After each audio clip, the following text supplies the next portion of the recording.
Hey, good evening, everybody. I am Chuck Rogers, licensed professional counselor and licensed marriage and family therapist. And I'm Keith Dunn, and I am a network engineer. And together we're Tabletop Coffee. Yep, where we are bold and never, ever bitter. And tonight we talk about how to beat depression and how to beat anxiety with cognitive therapy. Stay tuned and we'll talk about it. All right. So we're talking about how to beat depression and how to beat anxiety with cognitive therapy, or sometimes people will refer to it as CBT. Yeah, CBT. Yeah, there's lots of different kinds of therapies. There's cognitive behavioral therapy, there's dialectical behavioral therapy, there's solution-oriented therapy, Right. psychodynamic therapy. The list goes on and on, but the ones that I used most are cognitive therapy or cognitive behavioral therapy, Right. solution-oriented therapy as well. And so tonight I really did want to talk about how to use one particular tool, one particular technique that's used with cognitive therapy. Okay, that's great. I want to hear about it. Yeah. So one of the things that you do with cognitive therapy is make a list of people's negative thoughts. Like, Okay. what do you think some examples might be of thoughts that people would have, they struggle with? Oh, I'm eating too much. Yeah. I'm eating too much. I'm too tall. I'm Yeah. too short. I'm too fat. I'm too skinny. Maybe it's about their person Yeah. themselves, or I don't measure up, or Yeah. I'll never measure up, Right. or it must be perfect, or it'll never be perfect. So why should I ever begin anything, right? Right. Why I mean, would I even try? Yeah, so you can just go on and on and on with how specific or how general the negative thoughts are. So Right. they're usually called, I call them hamster wheel thoughts. They just Mm. go around and round and round in your head, and they just spin and oftentimes keep people awake at night or make it difficult or impossible to be able to go to sleep. They're just there. You wake up with them, you go through your day with them, you go to sleep with them, and they're just there. Sure. And so we take that very, very carefully. We're going to capture those negative thoughts. We write them down. And sometimes there's just 4 or 5 negative thoughts. Sometimes there are 15, 20 or more negative thoughts. So we never, ever get carried away with how many there are. Right. We're just going to take them captive and write them down.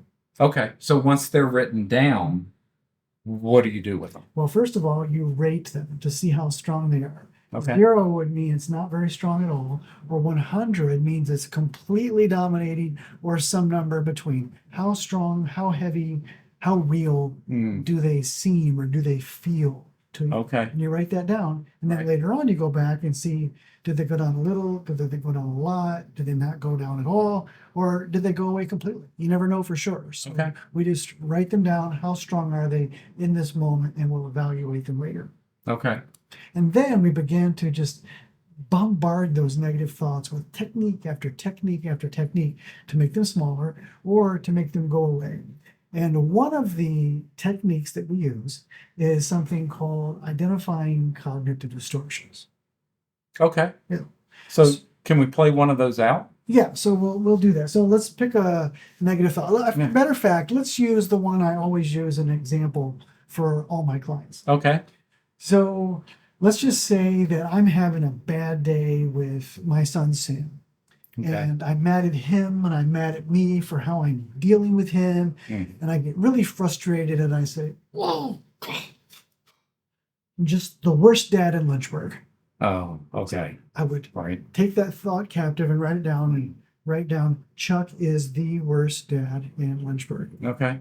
And I would actually write it down on this form. Oh, man, you brought a form. Yeah. A daily mood A log. daily mood log. Okay. A la Dr. David Burns. And so right Okay. there, I would write down, Chuck is the worst dad in Lynchburg. And then where it says percentage of belief before, I would write down how strong it is. Okay. So let's pretend that in this moment it's really strong. Right. Chuck is the worst dad in Lynchburg. I'll write that down. 95 strong. Oh, It's okay. a really, really bad day. Right. Okay. And then there's lots of techniques that I could use to combat that. But let's pretend that I'm going to combat that using what's called identifying cognitive distortions. Oh, okay. Sure. So our thoughts are like buckets. It holds stuff, right? Right. So if a bucket has a hole in it, what are you going to do with it? Go passive. Yeah, you can repair it or Yeah. replace Or it. replace the bucket. Yeah, one of those two things. Sure. What if the bucket has a lot of holes in it? Then you're definitely going to replace it. Exactly. What if the bucket has a scratch? Maybe it's not a scratch, maybe it's a crack. Okay. So you don't know for sure. So maybe one technique for determining if the bucket is cracked or it has a scratch would be to hold it up to the light to see if light passes through.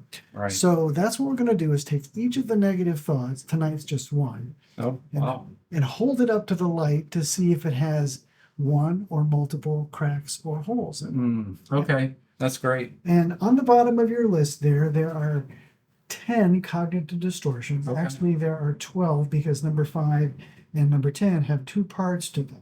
Okay. So we're going to hold my negative thought up to those pieces of truth Okay. to see if there's one or more distortions. To see if you really are a terrible dad. Exactly. Now, if I am a terrible dad, Okay. I would need to receive that. But if work I- on that. Yeah. Okay. But if I'm not a terrible dad, Right. then I need to realize that I'm not and see the truth in that and be able to receive it. Oh. So we have to receive truth, That's whether it's great. comfortable or uncomfortable. Okay. I'm ready to go through it. This is So great. number one, all or nothing thinking. Are you looking at things in absolute black and white categories? Chuck is the worst dad in Lynchburg. Right. Of course, that's Yeah. all or nothing. I'm not the best dad in Lynchburg, Right. and I'm not the worst dad in Lynchburg. I'm likely somewhere in the middle. It's just a bad day. So I'm guilty of number one. Okay. I'd write that down. Okay. Great.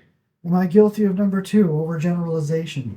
I view a single negative event as a never-ending pattern of Ooh. food. Yeah. Because I'm thinking, oh, today is a terrible Saturday, so Mm-hmm. every Saturday, maybe every day, Maybe after every this, day. it's just going to be going downhill. So I'm guilty of number one and number two. Okay. Am I guilty of number three, mental filtering? Am I dwelling on negatives and ignoring the positives? Most definitely. Yeah, because I'm focusing on the negative things I bring to the table as a dad, and they're there, Mm-hmm. but I'm also ignoring the positive things I bring to the table. as a Yeah. dad. That's right. Number four, am I discounting the positives? Or am I insisting that my positive qualities really don't count? Yeah. Yeah, I would say so. Yeah. Because I think so. I do bring some good things to the table, and I'm not giving them any weight at all. None at all. Now, number five is, am I jumping to conclusions not warranted by the facts? By A, mind reading, assuming that people are reacting negatively to you, or B, am I fortune telling, just predicting that things will turn out badly? Okay. Do you see it there? Chuck is the worst dad in Lynchburg. Am I guilty of one of those? Yeah, I think so. Which one? I think fortune telling. Yeah, I'm just going to predict that because I'm doing a bad job now, Right. it's just So going to it's turn out just gonna bad in the future. Continue down that road. Yeah, and Sam's going to be this derelict when he grows up. Right. You know, and then he's going to grow up hating me, and he won't ever bring his children around. I'm just predicting that things are going to turn out bad. Right. So I'm guilty of so far 1 through 5, right? Yeah. So far, every one of them. How about number 6? Magnification or minimization? Am I blowing things out of proportion, or am I shrinking their significance? Oh yeah, that's going up close to the top of the list. Which one? Minimization or Magnification. All right. Yeah, And- magnifying something. And am I minimizing the things that I do? bring Yeah, to the you table? are. That's right. So you're doing both. Number 7, emotional reasoning. You reason from your feelings. For example, I feel like an idiot, so I must be one. So in this case, I just feel like I'm the worst dad. So you must be a bad dad. Yeah, so I'm guilty of Right. number 7. Am I guilty of number 8, a should statement, where you use should, shouldn't, must, oughts, or have to? I would say that you are guilty of that as well. Like how? Well, I would think as you're going through that and thinking that you're the worst dad in Lynchburg, you're probably going through the thoughts of, I should do this to be better. Yeah, I should do it like Keith Dunn does. Yeah, well, I'm the best dad in He's Lynchburg. So, awesome. yeah. So I'm guilty of number 8. Number 9, labeling. Instead of saying I made a mistake, you tell yourself I'm a jerk, I'm a loser. That's right. Yeah. So am I guilty of labeling? Yes, you are guilty of labeling. It's the worst. Yeah, you're the worst. And number 10, am I blaming self-blame or other blame? You blame yourself for something you weren't entirely responsible for, or you blame other people and overlook the ways you contribute to the problem. You just blew through every single I one did of that those. there because there's a lot of self-blame. I mean, obviously, That's right.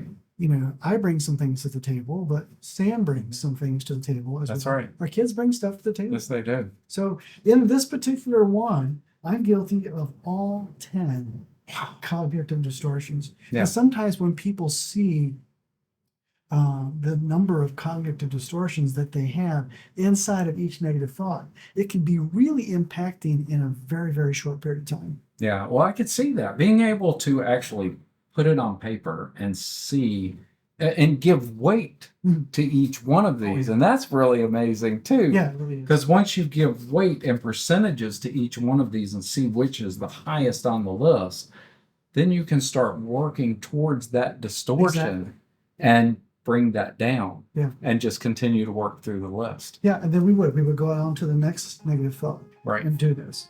And the next negative thought, do this. And do that for every single negative thought that's out there. Okay. Isn't that cool? That is very cool. Yeah. I like the mood log. That's wonderful. The Daily Mood Log by Dr. David Burns. Yeah. I like it. Yeah. That's great. It can help everybody. Hope you liked our content. If you did, would you please subscribe, because we would really appreciate that. Yeah, be sure and ding that bell so you're notified of upcoming episodes. And make sure to like it. Yeah, share it with your friends. Thanks, everyone. Until next time.